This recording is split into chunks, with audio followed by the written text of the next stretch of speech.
Welcome to the return of 4020 Not Live. As you may have noticed, we weren't here on Monday, but we're here now.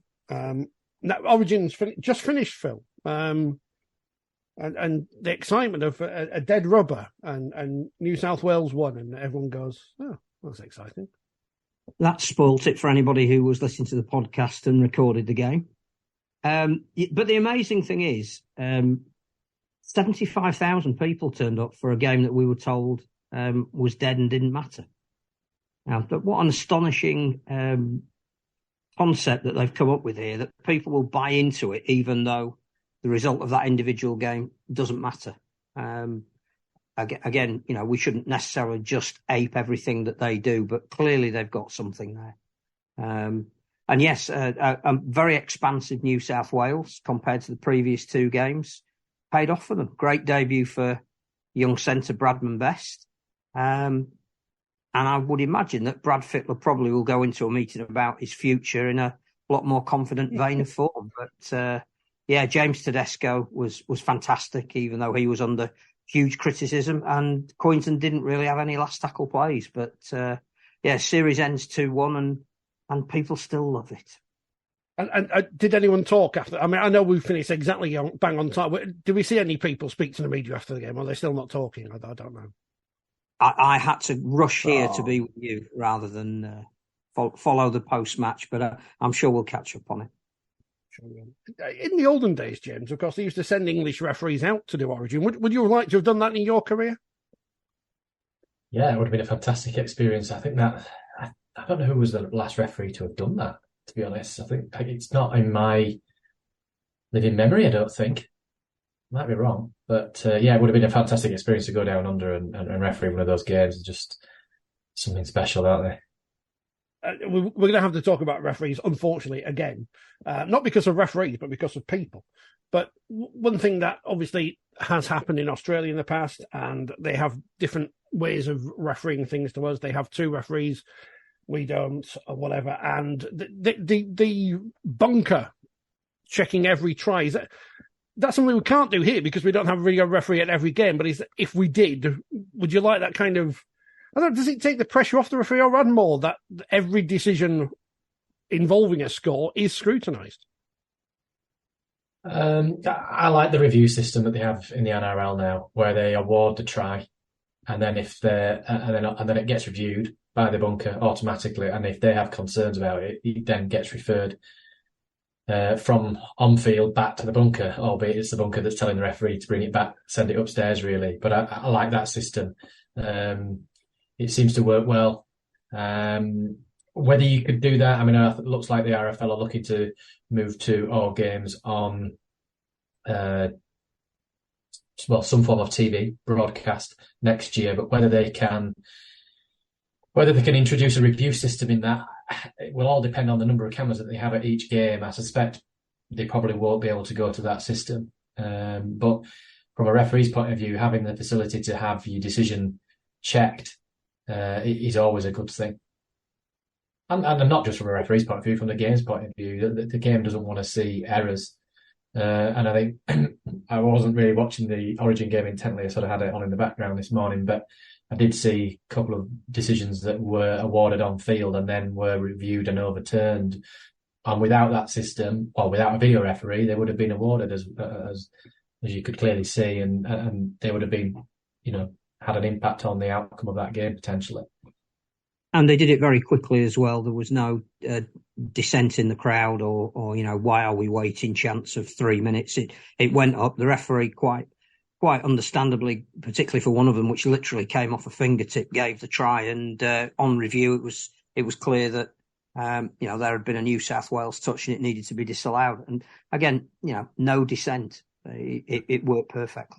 The bunker system works really well. I've visited the bunker in Sydney. It's a fantastic facility, and multi-million dollars have no doubt been spent on it.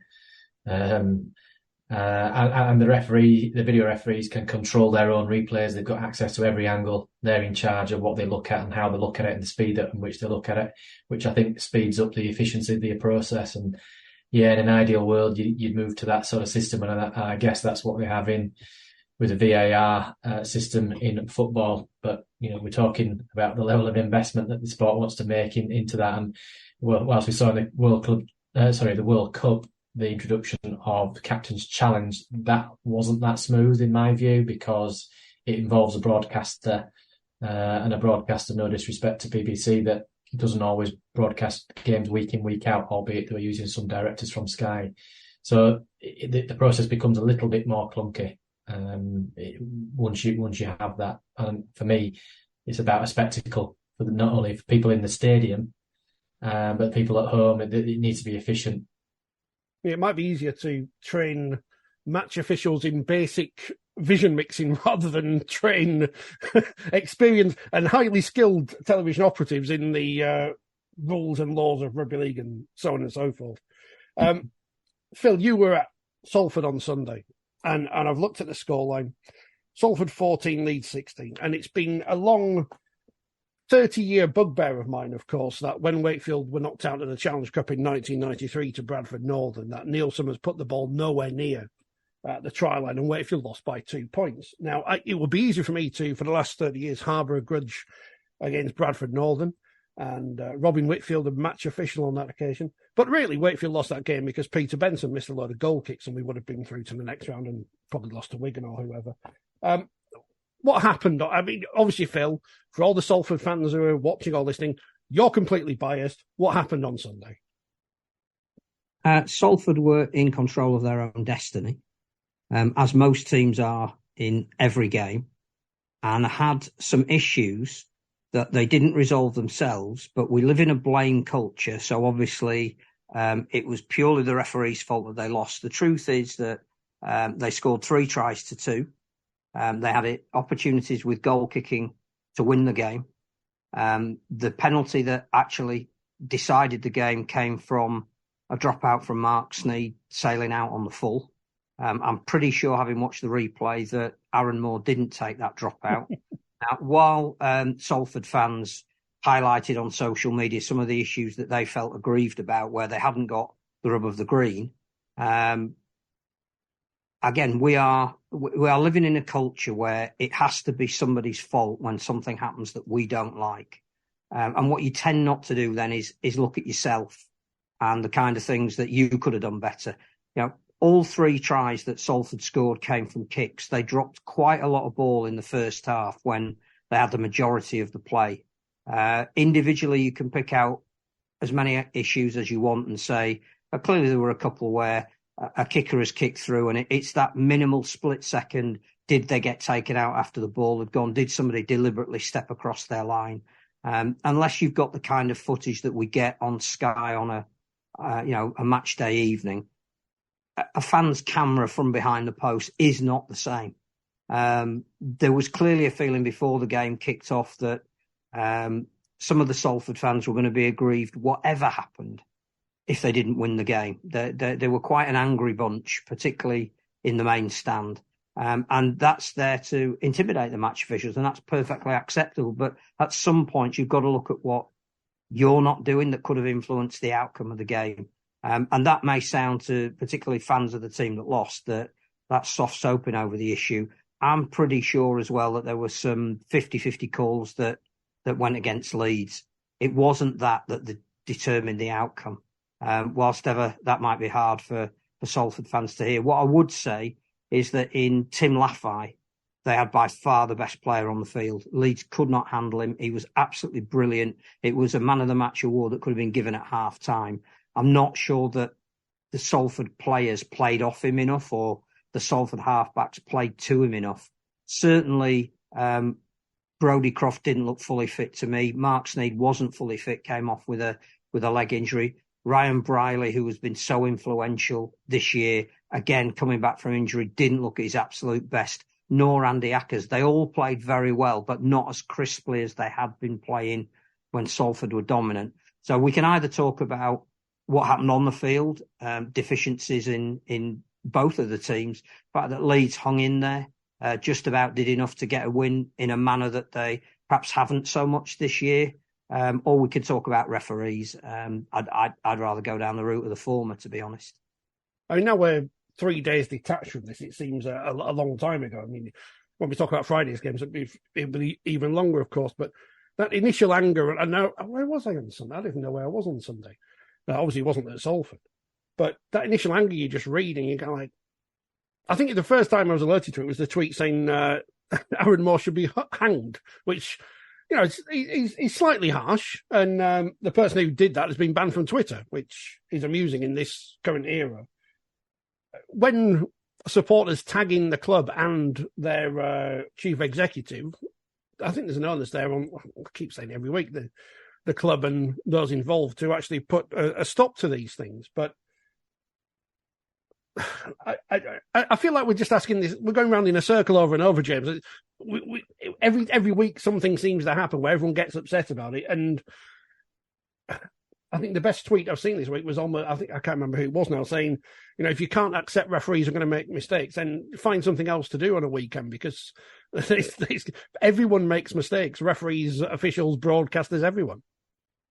Absolutely. No, you do feel like you're banging your head against a brick wall. And look, it'll probably be forever and a day that referees will get criticised, perhaps unfairly, in the sense that, you know, a supporter will always seek to blame the referee or somebody else externally other than their own team. And as Phil's rightly said, you know, they had a drop out that went out on the full, which was a penalty 10 metres in front of the sticks, gifted 2 points to Leeds. They also gave away 2 other penalty goals in that game.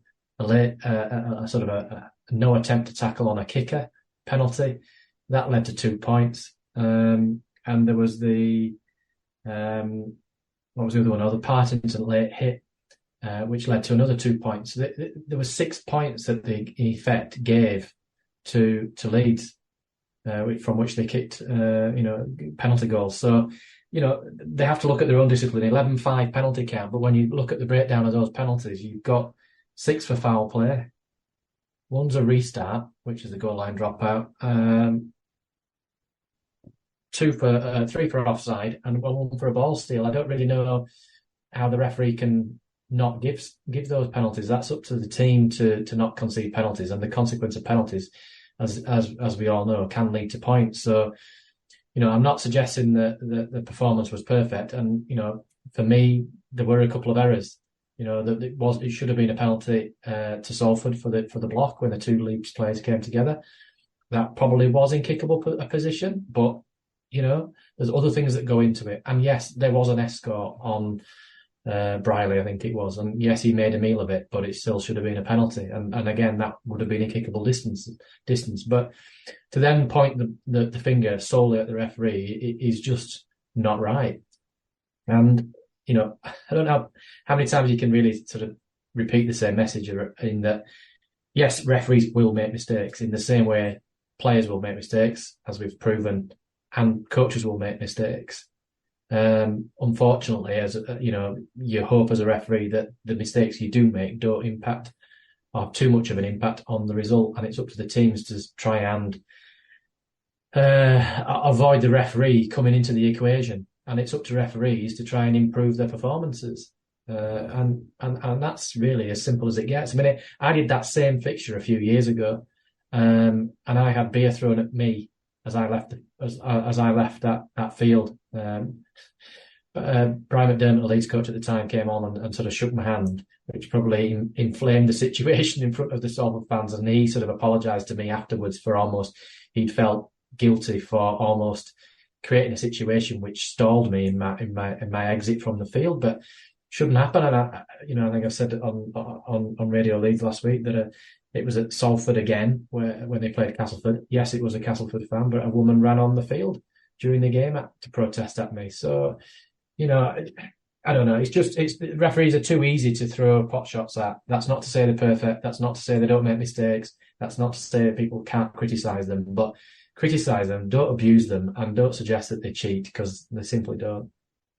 Right, I think you need to look at the Cameron Smith try as well, which Leeds scored. And again, you know, the referee is not involved in that. It's a great piece of opportunism from the player himself.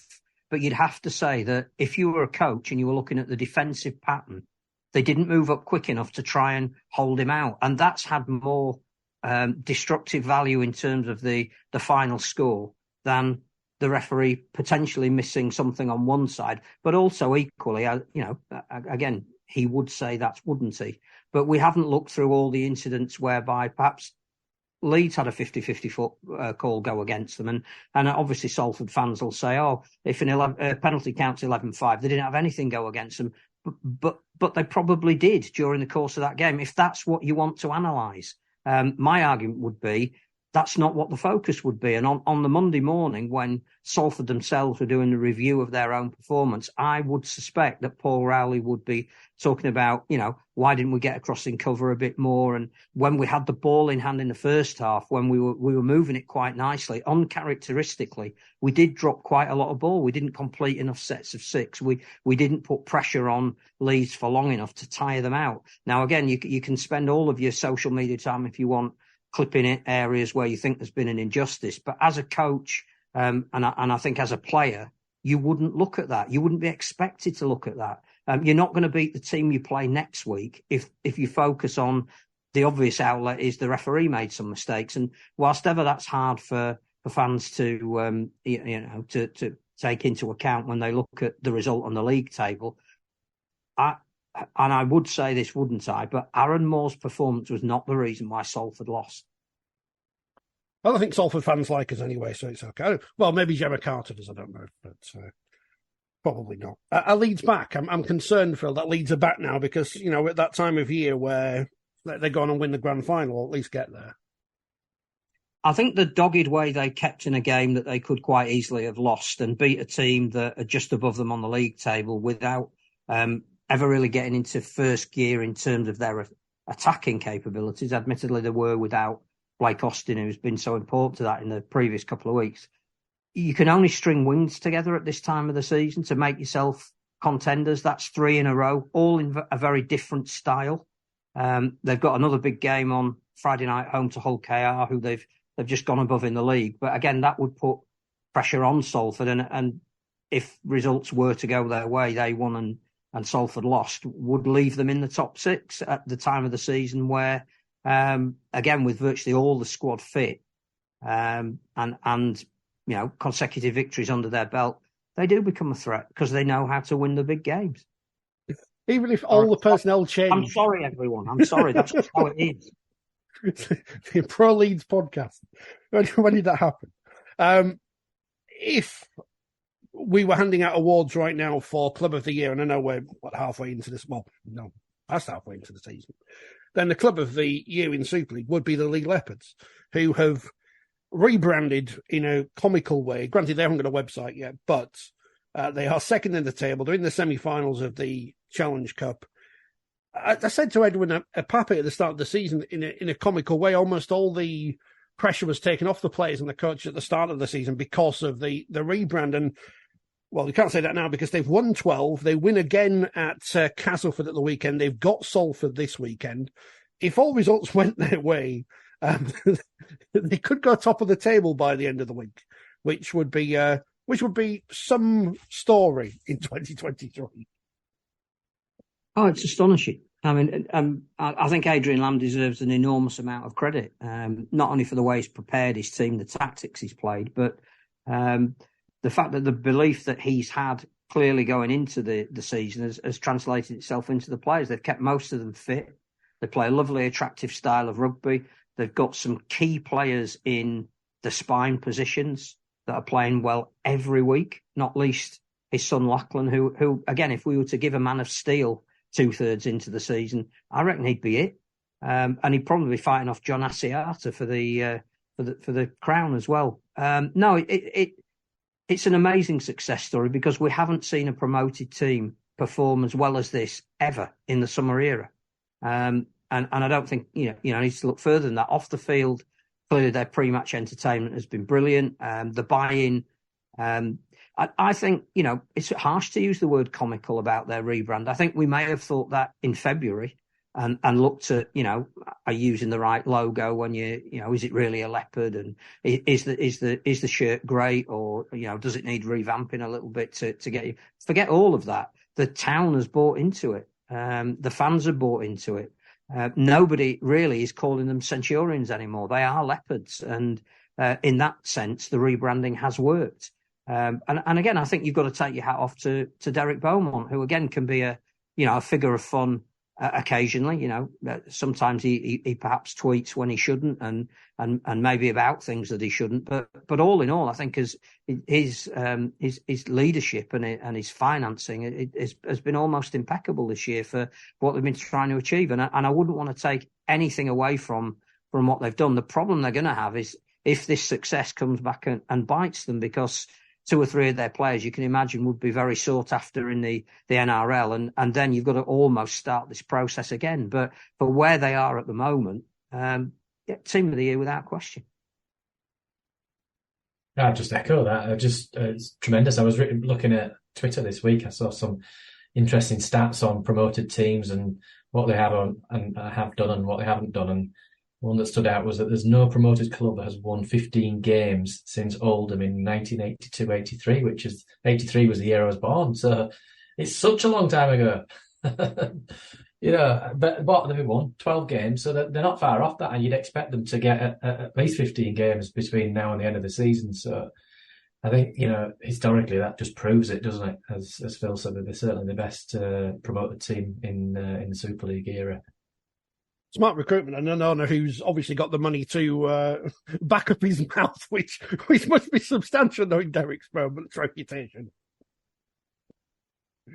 They've done. I think we shouldn't lose sight of the style that they played as well, because again, it hasn't been 5 drives and a kick.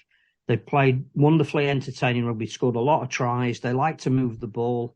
They're not frightened to express themselves. They're doing it off the back of an aggressive pack of forwards who can play. If we are talking about John Asiata, yeah, he's tough. You wouldn't want to be stopping him if he was running at you, but he's got a beautiful late offload in him, and that's giving people like Lamb and Reynolds the chance to spread the ball. They've got old heads in sort of Hardacre and Briscoe who just know how to manage a game, and they've stayed they have stayed injury free. There was that amazing stat the other day as who's got the most ever presence, and it's something special when you've got the smallest squad but the most number of people that have played all the games this season. That's something about the conditioning staff, the training regime, the fact that they've spread the workload about themselves. I just don't think you can. I think we maybe underestimated Adrian Lamb. He took Wigan clearly to a grand final that was lost by a fingertip, but was then dispensed with. And you thought, is Lee a retrograde step when going back into the Championship? Clearly it isn't. He's a fantastic coach.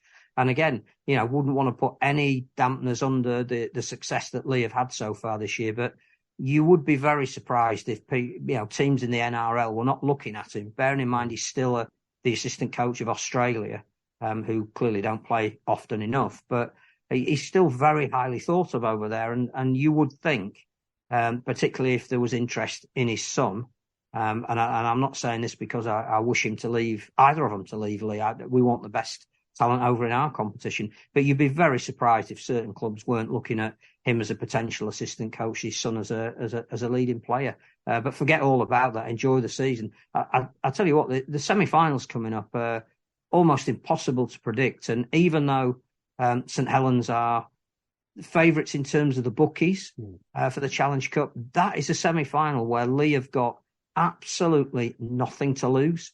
And the players that they've got and the manner that they played, they'll trouble Saints. And Lee at Wembley would be another fantastic chapter in this wonderful story this year. On the flip side of that, though, Castleford beaten at home again. And they are being dragged into this thing at the bottom, thanks to Wakefield winning again against the odds against Wigan. But while Wakefield are bringing in players, Castleford just seem to be... Is stagnant the right word?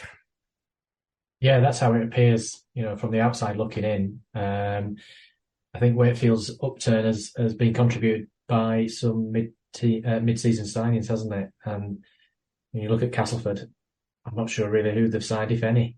And something has to change. That Wakefield have got 3 wins now out of the last 4 games, is it? And they've got a huge game this week away at Huddersfield. I don't think people would have predicted Huddersfield going to Catalan and winning there, but from Wakefield's perspective, playing in 12th, playing 10th, they'll fancy their chances at Huddersfield. And suddenly, if they win that, they're potentially on the same points as Castleford. So the fight towards the bottom end of the table is just as important as the fight to get into the top six. But yeah, I think you sort of speak to Castleford fans, they're concerned about the direction that the club generally is heading. I think we've discussed it before, haven't we, about Wakefield with the new stand and the potential takeover there. And I think that's the concern for Castleford supporters, is that where is the club going long term, even sort of beyond what's happening at the moment, and where they are in terms of where they are in the league table and their form. What's the long term? I think Huddersfield's astonishing win in Perpignan, which probably hasn't got enough credit because, again, we didn't see it and we didn't tend to see it live. You're following it on the radio or social media, and it deserved better because that's their best performance of the season, and one that, again, we just would not have predicted. I think that makes it a straight 2-horse race now in relegation, that there was a possibility if the Giants had been heavily beaten in Perpignan, that playing Wakefield this week and Castleford in a fortnight's time, that it would have been a 3-horse race. But clearly, from where they were against Leeds and Ian Watson basically saying that, arguably the worst performance they've had under him, the 2 weeks following that, they've turned that around, and that is astonishing. That to be in contention at Wigan for long periods and then to win away in Perpignan, which is one of the hardest places to go, I think that does show that they've got enough there to not even be worried about looking down. That they could, if they wanted to, still sneak a playoff place if they go on a run. But that makes Wakefield's game against them harder. Wakefield have won their 3 games all at home. They haven't yet won away, so that's going to be another test for them. But I think when you do win 27-26 and, in Golden Point extra time, then that tells you something about the character of the side. They have been beaten heavily on a couple of occasions this year, but in a lot of those games, even the ones they lost in that long run at the start of the season, they were in it to a point and then conceded and then fell away because they knew they didn't have enough points in them. The character of the team and the effort that they were putting in was never really questioned. I'm not sure where Castleford are on either of those fronts. That was a poor defeat at home to Lee in the fact that they were never really in it. And I don't know, Huddersfield, Wakefield again have just picked up Josh Griffin, haven't they? I know he's banned and probably won't play until, is it the last 3 rounds of the season maybe? But having another body coming in at this stage who was proven quality, who was playing really well at Hull before they let him go, scoring a lot of tries, going back to a club where he's been before, that fits a side that are going places.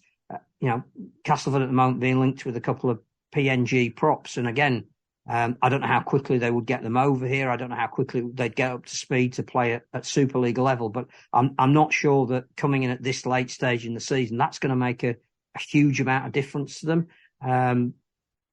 It's where is Castleford's next win going to come from? And the longer that they go to that game at Wakefield in August, which now will be on Sky Live, could well be £1 million game in the making, the harder it's going to be for them. They're at Hull this week, which is traditionally a really tough game between those two teams. But you hesitate to say that they're in a last chance saloon or they're getting there because of what Huddersfield did this week, because of what Wakefield did this week. So I think we'd be foolish to predict to which wire this is going to go down to. But of the two, I would be more worried if I was a Castleford fan.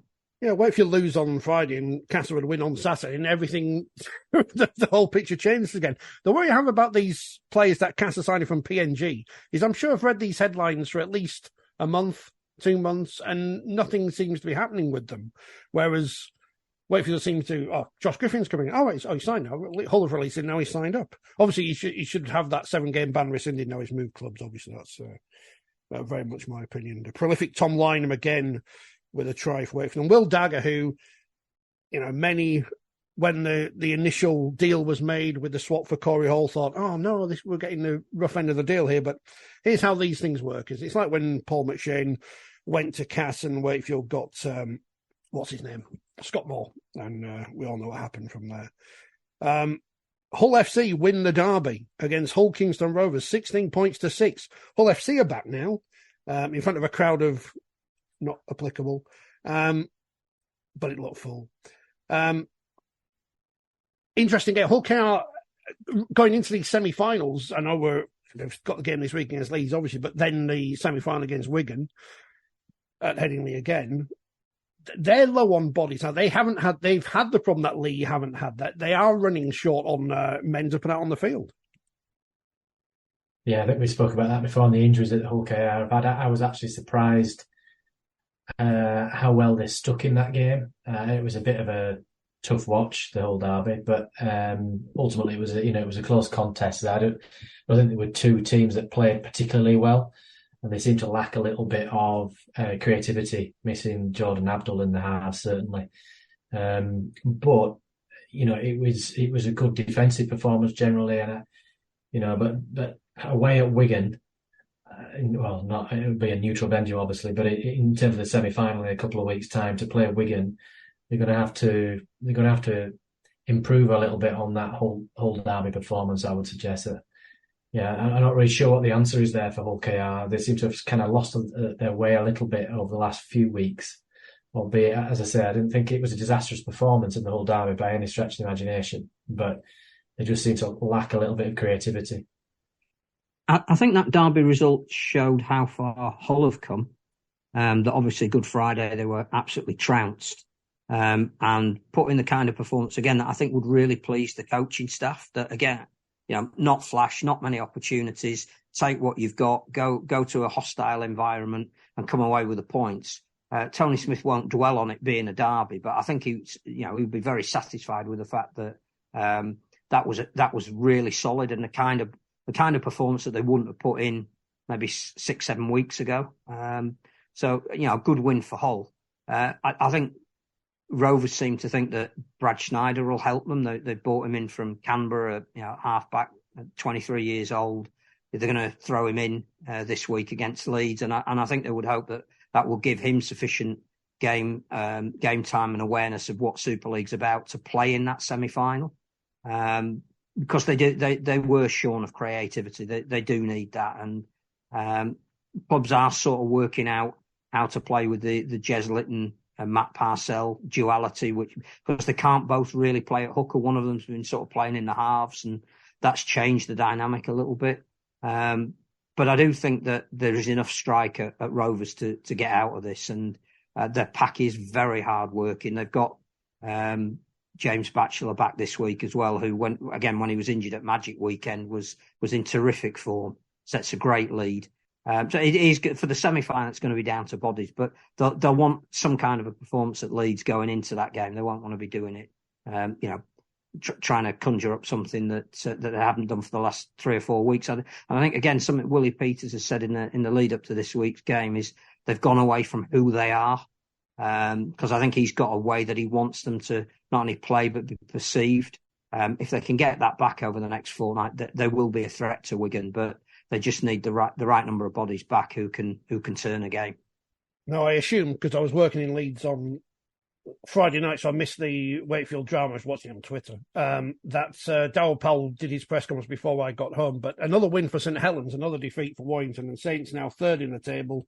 Warrington down to fifth, and Saints going on the Leeds playbook of lulling everyone into a false sense of security at the start of the season, and now winning games and building their grand final. Was it 5 in a row they're going for? Some ridiculous 5, Pete. That's it, isn't it? That they're going for this year, and now they're back as well. They are definitely back now. It was a tremendous game. That it was one of the games of the season, I think, and for the Warrington fans that have been worried about where they're heading and what they're doing, I think that might have given them some reassurance. I know they didn't get the result, but the performance was certainly there. And they're too good a side to not be in that top 6, surely.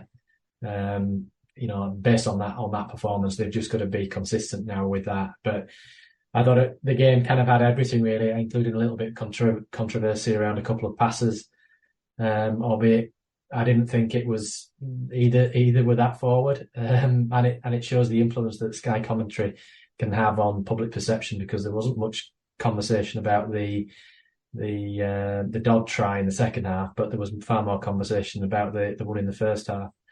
But that's just the way it goes. As I say, it was just a great contest, and if you're a champion side, which is what St Helens are, then you find a way to win, and that's exactly what they did. I think the only worry I'd have if I was a Warrington fan was that they did get to 20-12 up.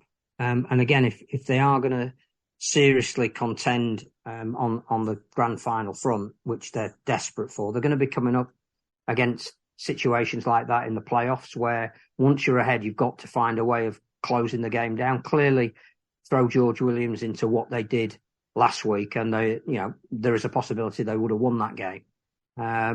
But it's just pleasurable as a neutral to watch a game of that high level of skill and intensity.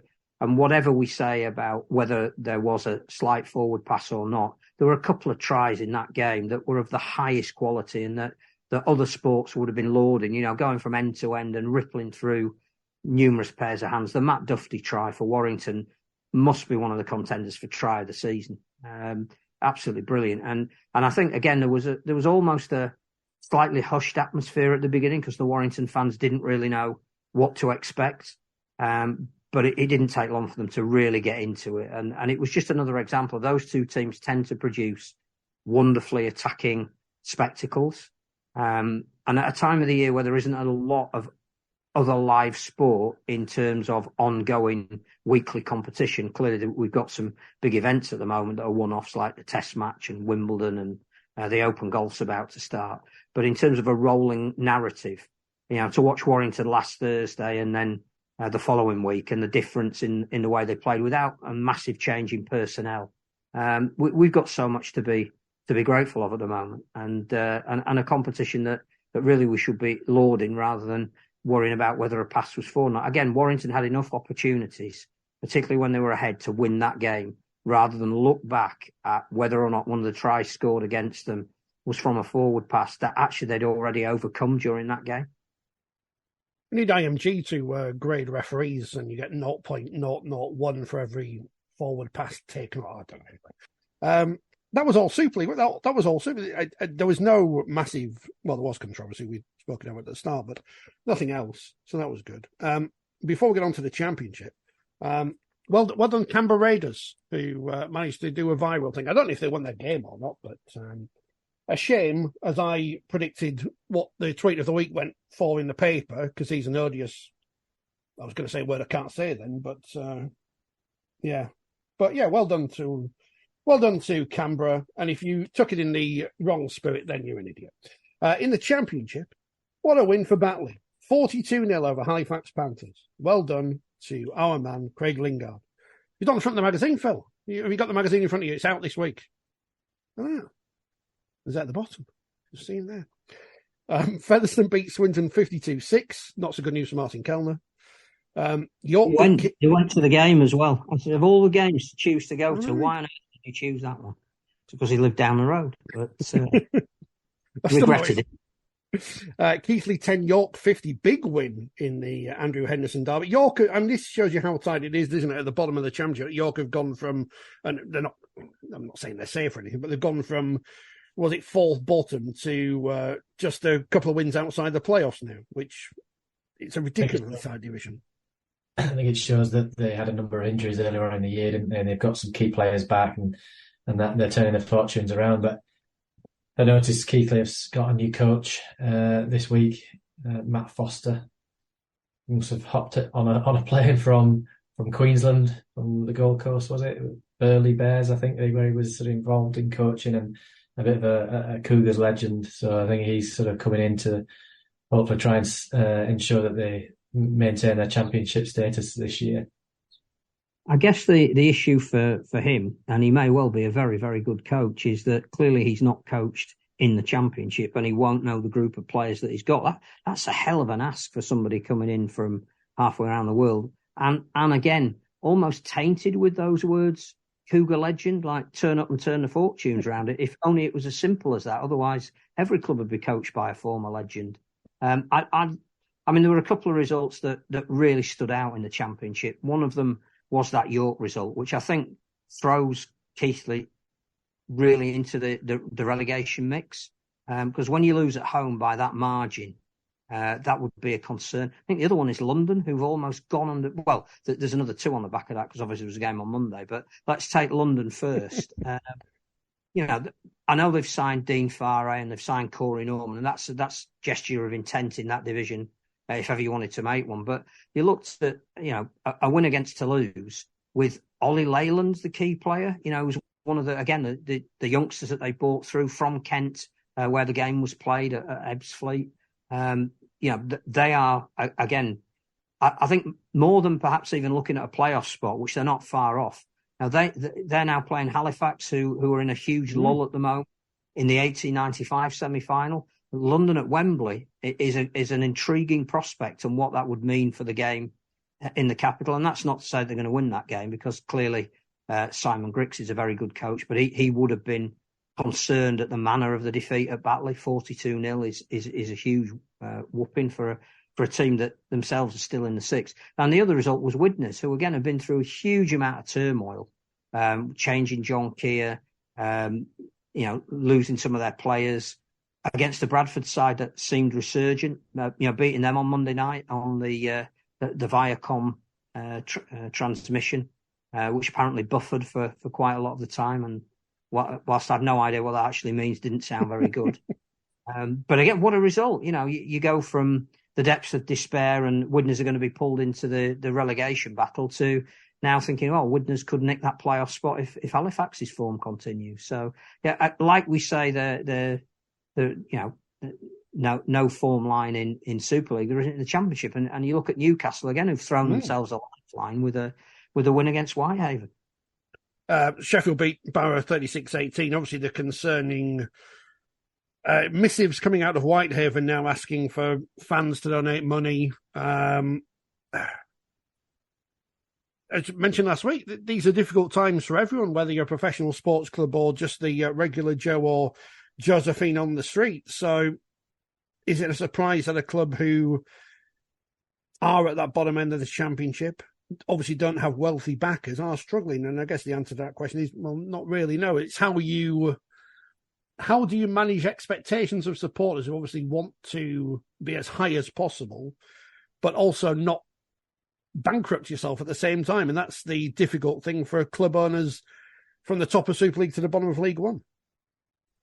I think that's the challenge, isn't it? Rugby League's often been built around one or two wealthy owners or directors involved in clubs, and where you've got a club that doesn't have that, which appears to be the case in Whitehaven, then you are going to be prone to that. I mean, I think they've budgeted for slightly larger crowds than they're getting, which is obviously not helping the revenue. And you've got to budget back in late last year, and perhaps not knowing exactly what your income stream is going to be. It's tricky, but I guess that's business. But if you haven't got somebody with some deep pockets that you can go to when things get tough, but it's not a great look, is it? Going, putting yourself on GoFundMe or whatever it is that they're on.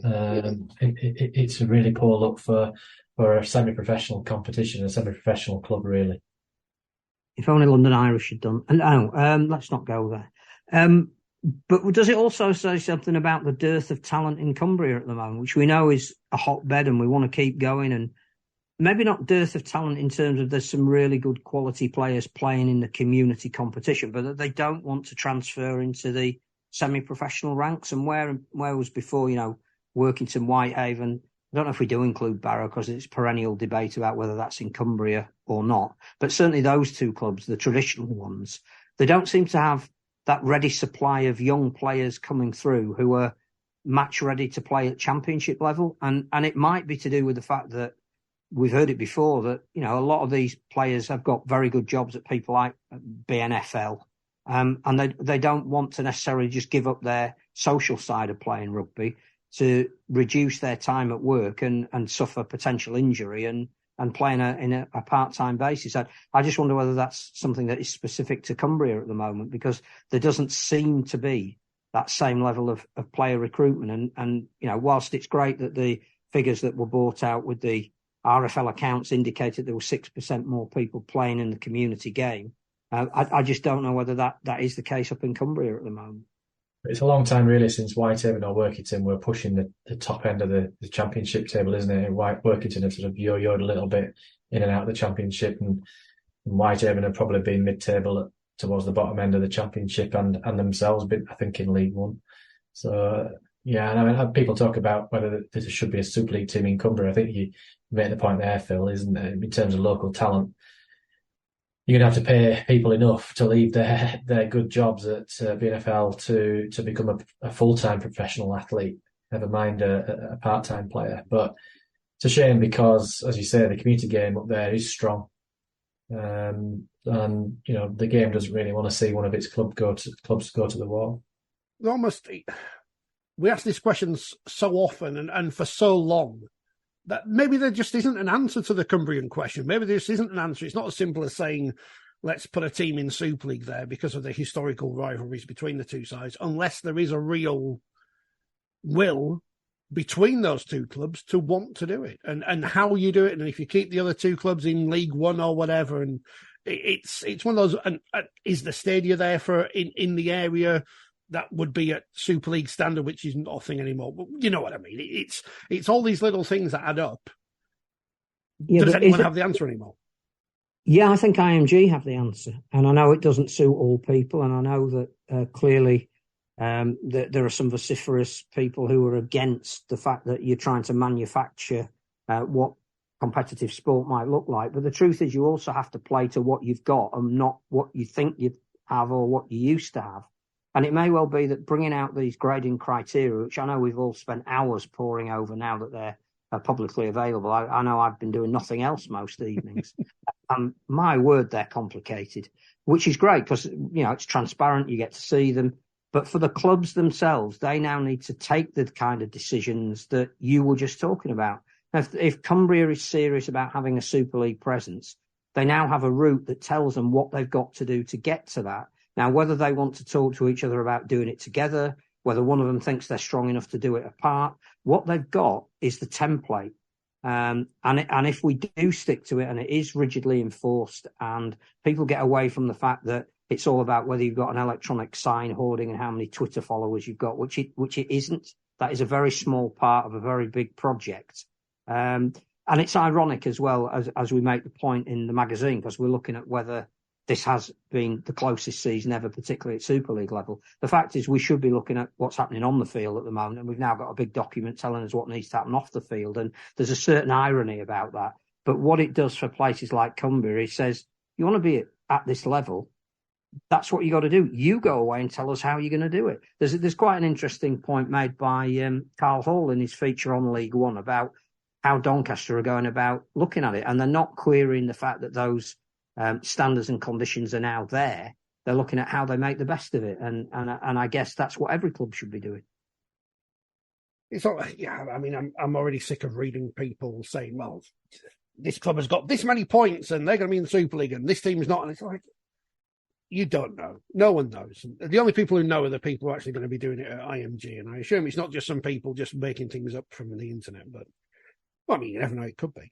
That's the championship. There's one thing else we should mention in the championship, because you mentioned it on Twitter on Monday, Phil, ironically. And because this goes back to why do referees get abused? Well, A, because it's ingrained within us. They are the evil people. Sorry, James, you are evil. But because, you know, our teams are the ones wearing white hats, the opposition's the bad guys, and the referees are part of the bad guys because they're the 14th, 18th, whatever man, 19th man. But when the clubs themselves on social media cast aspersions on decisions made by the match officials and have done this constantly for years and nothing changes, then I ask, why aren't the RFL doing something about it? Because this is not a new issue. Yeah, it's different from, I know people say, oh, the commentary on BBC Radio, whatever is biased, and whether it is or not, that's of no problem to me whatsoever. It is what it is. It's an editorial decision. But when a club tweets the referee got it wrong, that is an issue. That is an issue, and it does need to be dealt with. I think that's the point that I was hoping to make. was that this is an official outlet. This is not to say fans can't criticise officials. It's their inalienable right to do so. How they do it and in what manner they do it, we can debate and have debated, and clearly there is no tolerance for any level of abuse. But what stirs up the fans, perhaps, to criticise the referee is when they see their official club social media account saying that a man in the middle has got a decision wrong. Now, they're watching it, as far as I know, the same as we are. You know, they're at the ground, they're probably in the press box. They have an instantaneous view of something. They don't have recourse to being right next to it on the field. They don't, have the ability to look at it at different angles. They are making an instantaneous judgment on what they've seen. And if the official social media feed of any club, and it's not aimed at the two clubs that happen to be playing, it was just exacerbated by watching what we were watching and seeing some of their reaction to it, that becomes an official mouthpiece of that club. Whether the club like it or not, whether they put somebody in charge of their social media feed who's employed by them, or whether it's a volunteer or whether it's a fan, it doesn't matter. That is the official, at that moment, opinion of that club on that decision. And if you don't use the word allegedly, if you don't use things like suspected, if you say, oh, the opposition have run away and scored a try because the official has made a mistake, then you are giving license to all of your fans to have a mass pile-on. And I think that, that is something that the game itself needs to take far more seriously. And that it might be an education thing in the first instance. Who have you got doing your social media feed? What have you briefed them on what they can and can't say? It might be that if it's something that you continually do, you have to be fined. There has to be a consequence. I look at some of the social media feeds, for example, of people like Sheffield, and they are very, very funny. I don't know who is in charge of their feed, but it's very self-deprecating. It never blames an official for a deficiency of the team, and often it takes the mickey out of themselves if they've done something wrong, and that is really commendable. I look at some other clubs and I say I didn't name them deliberately. People want to equate the fact that a game was on as to when that comment was made. That's entirely up to them. But there are some who get it consistently wrong, and who, again, going back to the Salford Leeds game, look for a blame outlet at the time of an incident. And it's wrong that should be under the club's official crest, in my opinion.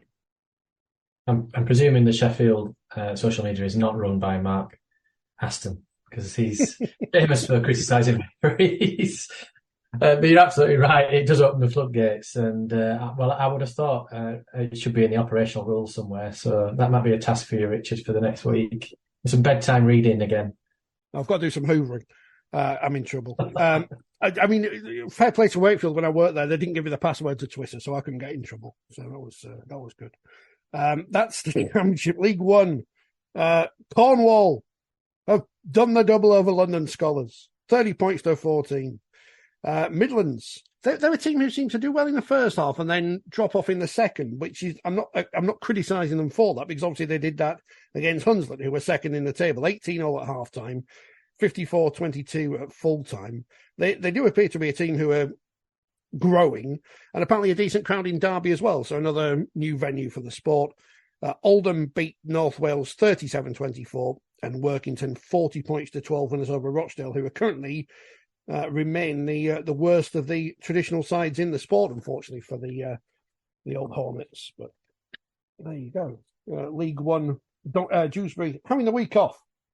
So Hunslet close that gap on them. They take on Oldham this week, also in League One. Cornwall Midlands and North Wales versus Workington. Just we got another week off as well. What's going on? Championship this week, Widnes Bradford, that's been. Championship on Saturday, Toulouse Batley. Sunday, Barrow Fev, Halifax Newcastle, Keighley Widnes, Swinton London, Whitehaven Bradford, and York versus Sheffield. Super League, it's Saints Catalans on Thursday. Huddersfield Wakefield, Leeds, Hull KR, and Wigan Warrington, the TV game on Friday. Hull Castleford on Saturday, and Salford Lee on Sunday. Interesting results in the wheelchair Super League this week, Phil. I meant to go on Saturday and couldn't get there in the end, but victory for London Roosters, 36-30 over Leeds. So very good win for London, who continue to impress this year. Well, and a game again that went absolutely down to the last play. That London were ahead early on. Certainly they were ahead at half time. I think 26-10 or something like that. And Leeds edged it as Leeds wheelchair seemed to do. And London came back and won it with the last play of the game, which I'm told big crowd, at Leeds University Sports Hall, and a great game, and it sets it up both joint top of the league for the run-in to see who gets the league leader shield. I think the other thing that we probably need to say about wheelchair rugby league is that you mentioned quite rightly that Canberra went viral. And I don't know whether IMG have had a say in this, but our social media presence as a sport seems to be getting better.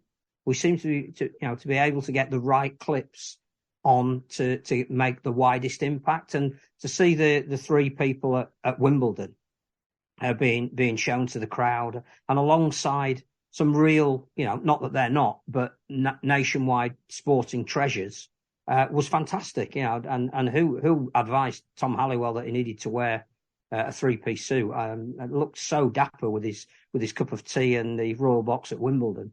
But the reception that he got, and that James Simpson got, and Rob Hawkins got, and it nobody blinked twice that they deserved to be in that setting. And the number of outlets that retweeted that, not least Wimbledon themselves, was fantastic.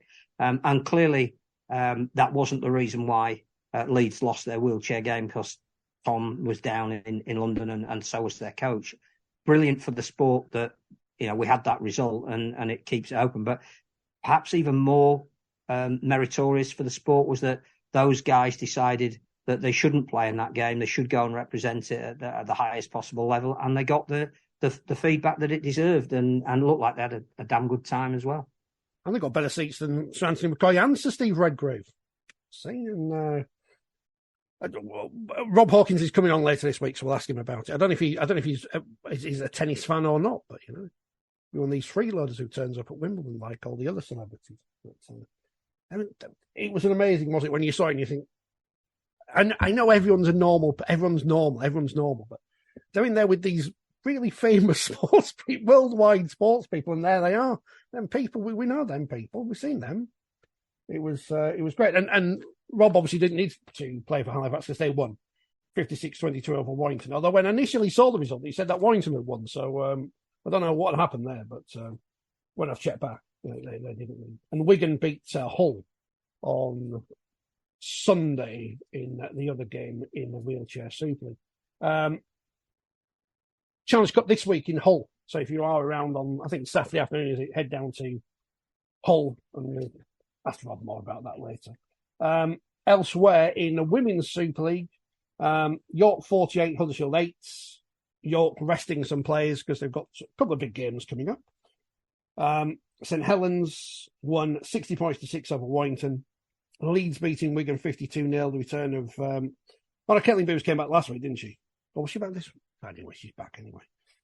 Lee beat Castleford 44-0. Featherstone beat Bradford 46-0 in the Group 2, in which Barrow beat Salford 28-12, which leads us into this week, where in Group 1 it's Wigan, Warrington and York Leeds. I don't think York Leeds is going to be broadcast anywhere, is it? I'm assuming not, because no one's mentioned it. Although usually waits until I say, it should be on telly, and then it gets mentioned. Barrow, Fev, Lee, Bradford and Salford Cass in Group 2. York, top of the table, 5 wins from 5. Saints with 4 from 5. Leeds 3 from 5. Next week, it's the press conference for the Challenge Cup semi-final. Leeds take on Wigan again. The first thing you ask Lois Russell is, so that result last week then, does that mean anything going into a semi-final? And if she's as cliched as every other coach, she'll say, no. It's what it is. And we're all excited because the collective amnesia, is this a thing? Because I swear, we all knew that George Roach signed a 5-year contract at Newcastle a month ago, 6 weeks ago. It was on the NRL website. And then Newcastle announced it this week as if it was new news. Is there anything else to talk about? Or have we done everything? Everyone's quiet. I feel like I've monopolised the end of the programme, but no. But should we do our AMG special next week? No. We'll be back hopefully on Monday in the usual time and place. But the new magazine is out. Philly's helpfully waving it at us. What's in it? 12th birthday issue as well. Happy birthday, 4020 magazine. So I was working out. We've probably written about 5.5 million words about rugby league in those 12 years. And some of them were spelt correctly. We've got some brilliant columnists, funnily enough, 2 of which happen to be on the line at the moment and have had some wonderful contributors and still do. So to anybody who is following us and does buy the magazine or would move it in a newsagent if they saw it nearer the front, which we ask everybody to do. Thank you. To get to 12 years and 145 issues is ridiculous. We think there might be a little exclusive in there, but I don't want to say what it is yet until it hits the newsstands in the shops on Friday. Something that may have been said inadvertently that possibly give us a hint about some international decision that may be being made soon, which could be just an error on their part, or possibly actually what will be announced in Singapore at the end of July. So keep an eye out for that. I won't spoil it for you, but just thank you to everybody who has got us to where we are. And we've got a new book out on Salford, which we mentioned last week, which, irrespective of their result and the ire of their fans and the fact that it's by a Leeds publisher, people are buying at the moment. So thank you for that as well. Like I say, some people are now going to have to boycott the book because... Well, please don't. It's wonderfully researched. And if you are in your local newsagents, especially those ones in bus stations or whatever, make sure it's in front of Rugby World. Just make sure it's in. That's the best one to put in front of, isn't it, Phil? World Cup final. James, anything you want to say as we finish this program? No, he's on mute, so he's not bothering. Right, we'll see you back here on Monday. Fingers crossed at the usual time unless things change. Thanks for listening and watching, and we'll see you again next week. Buy the magazine.